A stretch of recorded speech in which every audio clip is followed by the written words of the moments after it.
Now the illustration 18. From the following trading activities of the Navin Limited, calculate gross profit ratio, net profit ratio, operating profit ratio, operating cost ratio. You have to find out 4 type of ratios. Okay, it's very easy one. You know the formula for finding gross profit ratio, net profit ratio. Okay, shall we do the sum? Yes. Before that, just I go through the question.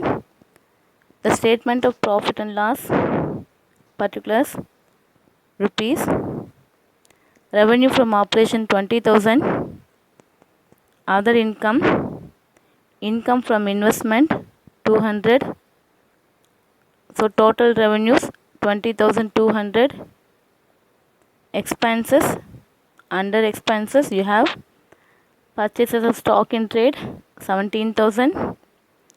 Changes in inventories minus 1,000. Finance cost 300. Other expenses, that is administration and selling, அவங்களே கொடுத்துட்டாங்க 2,400. So total expenses 18,700. Profit before tax 1,500. Profit before tax அப்படின்னா net profit. நம்ம ஏற்கனவே படிச்சிருக்கோம் net profit. So நம்ம என்ன பண்ணோம், இதை வச்சு நம்ம இப்போ சம் போடணும். கொஸ்டின்ஸ் கையில் வச்சுக்கோங்க, அப்போ தான் சம் போட ரொம்ப ஈஸியாக இருக்கும். இல்லைன்னா கொஞ்சம் கஷ்டமாக இருக்கும் சம் போடுறதுக்கு. ஓகேவா? சரி, take it. Okay, we can do the sum. Illustration 18. First we have to find out gross profit ratio. First நம்ம என்ன கண்டுபிடிக்க போகிறோம், gross profit ratio கண்டுபிடிக்க போகிறோம். இந்த gross profit ratioக்கு ஃபார்முலா என்னன்னு பார்த்தீங்கன்னா, gross profit divided by revenue from operation. நான் இங்கே எழுதுகிறேன், gross profit divided by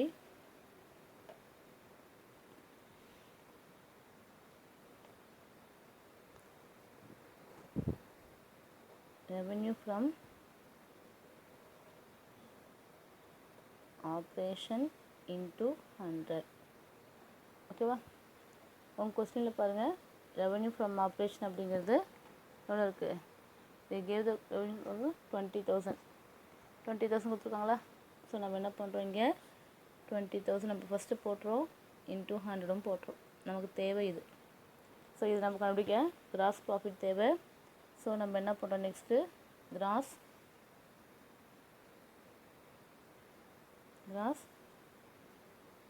profit is equal to, இதுக்கு ஒரு ஃபார்முலா இருக்கு இல்லையா, கிராஸ் ப்ராஃபிட் ஃபார்முலா என்ன, revenue from operation minus cost of revenue from operation. Revenue from operation minus cost of revenue from operation. சரி, revenue from operations அப்படிங்கிறது நமக்கு 20,000 தெரிஞ்சு போச்சு. ஆனால் இங்கே cost of revenue from operation நமக்கு தெரியல. ஸோ நம்ம அதை கண்டுபிடிக்கணும். அப்போ அதுக்கு ஃபார்முலா என்னென்னு பார்த்தீங்கன்னா, cost of revenue from operation அப்படிங்கிறது நம்ம படிச்சிருக்கோம், purchases of stock in trade plus change in inventory,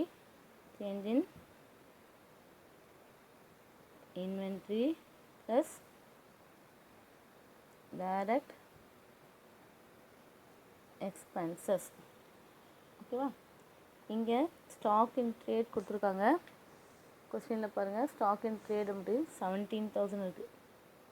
okay, ஆனால் சேஞ்ச் இன் இன்வென்ட்ரி அப்படிங்கிறது -1,000 இருக்குது. டைரக்ட் எக்ஸ்பென்சஸ் கிடையாது.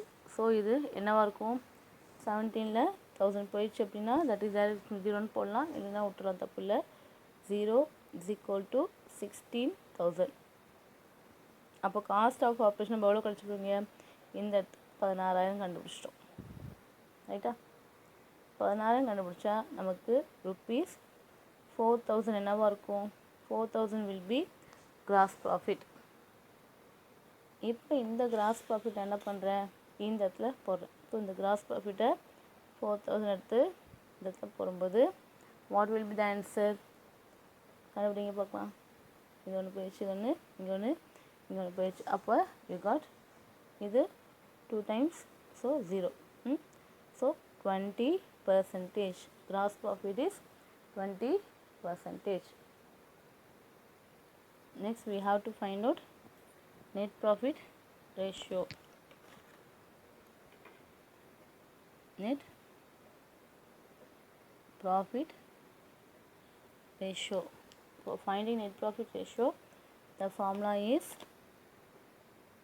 net profit divided by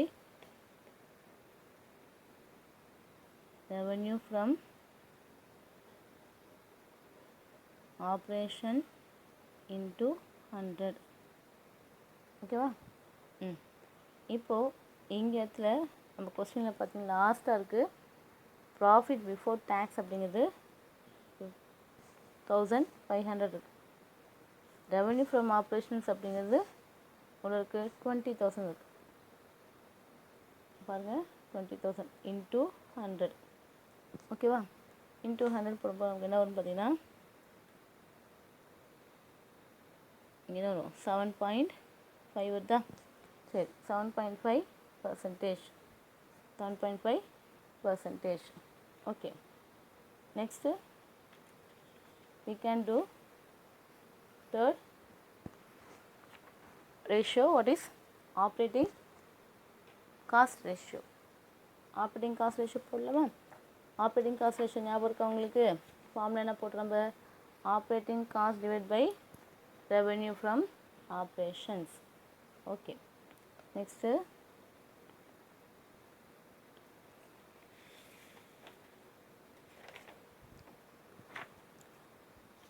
பார்த்தீங்கன்னா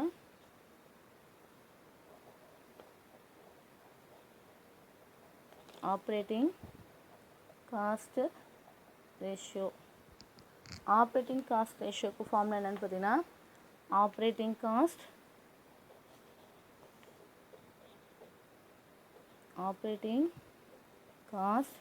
divided by revenue from operation into 100. Operating cost அப்படிங்கிறது என்ன கண்டுபிடிக்கணும் இல்லையா? ரெவன்யூ ஃப்ரம் ஆப்ரேஷன் நமக்கு தெரிஞ்சு போச்சு. பட் நமக்கு இங்கே பாருங்கள், ரெவன்யூ ஃப்ரம் ஆப்ரேஷன் அப்படிங்கிறது 20,000 தெரிஞ்சு போச்சு. இப்போ நம்ம கண்டுபிடிக்க வேண்டியது இந்த இடம் இல்லையா?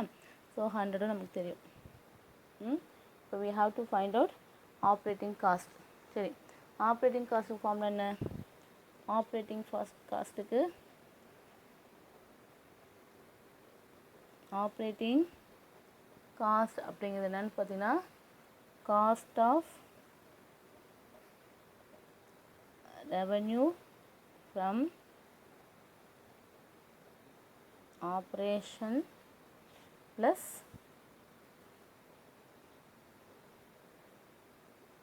ஆப்ரேட்டிங் எக்ஸ்பென்சஸ் இல்லையா? ஆப்ரேட்டிங் காஸ்ட்டு செலவு, ஆப்ரேட்டிங் எக்ஸ்பென்சஸ், ஆப்ரேட்டிங் காஸ்ட் அப்படிங்கிறது revenue from cost of revenue from இந்த செலவு செய்யறதுக்குள்ள செலவும், அதாவது சேல்ஸுக்கு செஞ்ச செலவும், அதுக்காக அது ரிலேட்டட் உள்ள எந்த எக்ஸ்பென்ஸாக இருந்தாலும் அதை நம்ம ஆட் பண்ணிப்போம் இல்லையா? ஸோ இந்த கொஸ்டினில் பார்த்தீங்கன்னா cost of revenue from operation அப்படிங்கிறது கொடுத்துருக்காங்களா பாருங்கள். Cost of revenue from operation other எக்ஸ்பென்சஸில் கொடுத்துருக்காங்க. ஓகேவா? Cost of revenue from operation அப்படிங்கிறது காஸ்ட் ஆஃப் ரெவன்யூ ஃப்ரம் நம்ம ஏற்கனவே கண்டுபிடிச்சோம் பாருங்கள், இங்கே இருக்குது பாருங்கள், இந்த cost of revenue from gross profit கண்டுபிடிச்சப்போ cost of revenue from operation நம்ம கண்டுபிடிச்சிருக்கோம். 16,000 இருக்கா? அந்த 16,000 நமக்கு காமிச்சிக்கலாம். ஓகேவா? ஸோ நான் என்ன பண்ணுறேங்க, அந்த 16,000 நான் காமிச்சிடறேன். அதேமாதிரி ஆப்ரேட்டிங் எக்ஸ்பென்சஸ் அப்படிங்கிறது கொஸ்டினில் பாருங்கள், administrating and selling expenses other எக்ஸ்பென்ஸில் இருக்குது. அதுதான் வந்து ஆப்ரேட்டிங் எக்ஸ்பென்ஸ். ஸோ நான் அதை என்ன பண்ணுறேன், 2,400 நான் இங்கே என்ன பண்ணுறேன், ஆட் பண்ணுறோம் இல்லையா? ஸோ 2,400 ஆட் பண்ணுறேன்.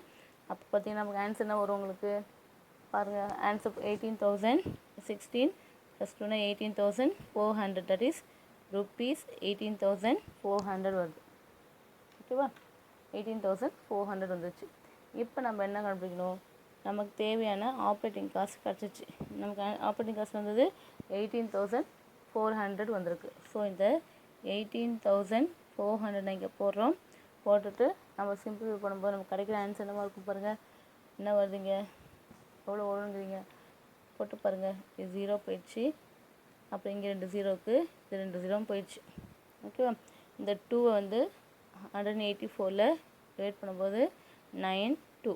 So how many, 92%. we can get 92%. okay, then we come to the last operating profit ratio. Operating profit ratio. okay, operating profit ratio இதோட ஃபார்முலா என்ன, ஆப்ரேட்டிங் ப்ராஃபிட் ரேஷியோ ஃபார்முலா என்ன, operating profit divide by revenue from operation. Operating profit divide by revenue from operation into 100 அப்படின்னு போடுவோம். ஓகேவா? இப்போ இந்த இடத்துல operating profit நமக்கு தெரியாது. அப்போ நம்ம என்ன பண்ணணும், கண்டுபிடிக்கணும். ஆப்ரேட்டிங் ப்ராஃபிட் எப்படி கண்டுபிடிப்போம், revenue from operation minus operating cost. இல்லையா?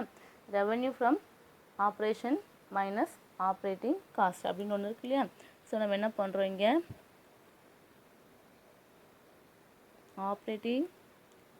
ஆப்ரேட்டிங் ப்ராஃபிட் இதுதான் நமக்கு வேணும் இல்லையா? ஸோ இந்த ஆப்ரேட்டிங் ப்ராஃபிட்டுக்கு ஃபார்முலா என்னென்னு பார்த்தீங்கன்னா, ஆப்ரேட்டிங்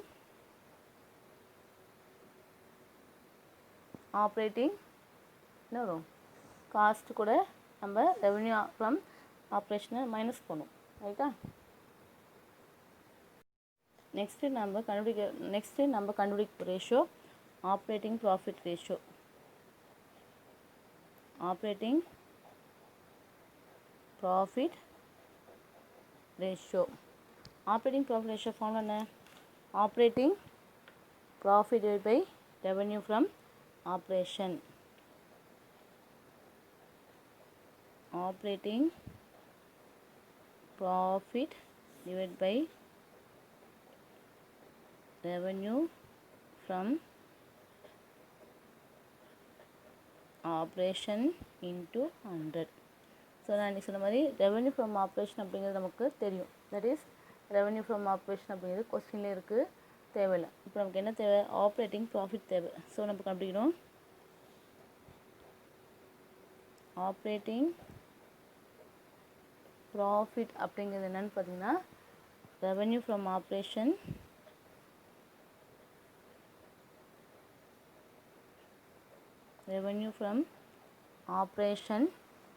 மைனஸ் ஆப்ரேட்டிங் காஸ்ட். இல்லையா? Revenue from operation minus operating cost. இந்த கொஸ்டினில் நம்ம ஆப்ரேட்டிங் காஸ்ட் அப்படிங்கிறது நம்ம ஆப்ரேட்டிங் காஸ்ட் ரேஷியோ கண்டுபிடிச்சோமா, operating cost divide by revenue from operation போட்டோமா. அப்போ ஆப்ரேஷன் காஸ்ட் அங்கே என்ன இருந்துச்சு, 18,400 இருந்துச்சு. ஸோ ரெவென்யூ ஃப்ரம் ஆப்ரேஷனுங்கிறது நமக்கு தெரியும், தட் இஸ் 20,000 நமக்கு தெரியும். அதே மாதிரி ரெவென்யூ ஃப்ரம் ஆப்ரேஷன் நம்ம வந்து 20,000. ஆப்ரேட்டிங் காஸ்ட்டுங்கிறது நம்ம இந்த இதில் கண்டுபிடிச்சோம். இங்கே பாருங்கள், ஆப்ரேட்டிங் காஸ்ட் ரேஷியோவில் கண்டுபிடிச்சிக்கோங்க பாருங்கள், இந்த 18,400. ஓகேவா? ஸோ அந்த 18,400 நம்ம இங்கே என்ன பண்ண போகிறோம், நம்ம மைனஸ் பண்ண போகிறோம். மைனஸ் பண்ணோம்னா நமக்கு கிடைக்கிற ஆன்சர் பார்த்திங்கன்னா ருப்பீஸ் எவ்வளோக்கு 1,600 கிடைக்கும். சரியா? இப்போது ஆப்ரேட்டிங் ப்ராஃபிட் கண்டுபிடிச்சிட்டோம், that is 1,600. Revenue from operation அப்படிங்கிறது கொஸ்டின்ல இருக்குது. That is 20,000 into 100. அப்போது நமக்கு கிடைக்கிற ஆன்சர் என்னவாக இருக்கும் அப்படின்னு பார்த்தீங்கன்னா என்ன வருது, 2 8 times. So 8% is the operating profit ratio. புரியுதா? இதுதான் இந்த சம். இந்த 4 ரேஷியோ கண்டுபிடிக்க ரொம்ப ரொம்ப easy. Operating profit ratio, operating cost ரேஷியோங்கிறது பார்க்கும்போது ஏதோ கொஞ்சம் கன்ஃபியூஷனாக இருக்க மாதிரி இருக்கும். அப்படி கிடையாது. நீங்கள் சம்ம அண்டர்ஸ்டாண்ட் பண்ணிங்க அப்படின்னா இந்த ரேஷியோஸை நம்ம சீக்கிரமாக போட்டுக்கலாம் இல்லையா? ஆப்ரேட்டிங் காஸ்ட் ரேஷியோவுக்கு ஃபார்முலா என்னன்னு பார்த்தீங்கன்னா operating cost divide by revenue from operation. Revenue from operation அப்படிங்கிறது நம்ம புக்கிலே கொடுத்துருக்காங்க. புக்கில் கொடுக்காம தான் சரி, ஆனால் என்ன பண்ணிருக்காங்க, புக்கிலே கொடுத்துருக்காங்க. ஸோ நம்ம என்ன பண்ணுறோம், ஆப்ரேட்டிங் காஸ்ட் கண்டுபிடிக்கணும். இந்த ஆப்ரேட்டிங் காஸ்ட் கண்டுபிடிக்கணும் அப்படின்னா நமக்கு என்ன தேவை, ஆப்ரேட்டிங் காஸ்ட்டுங்கிறது அந்த பொருள் அந்த செய்யறதுக்குள்ள செலவு.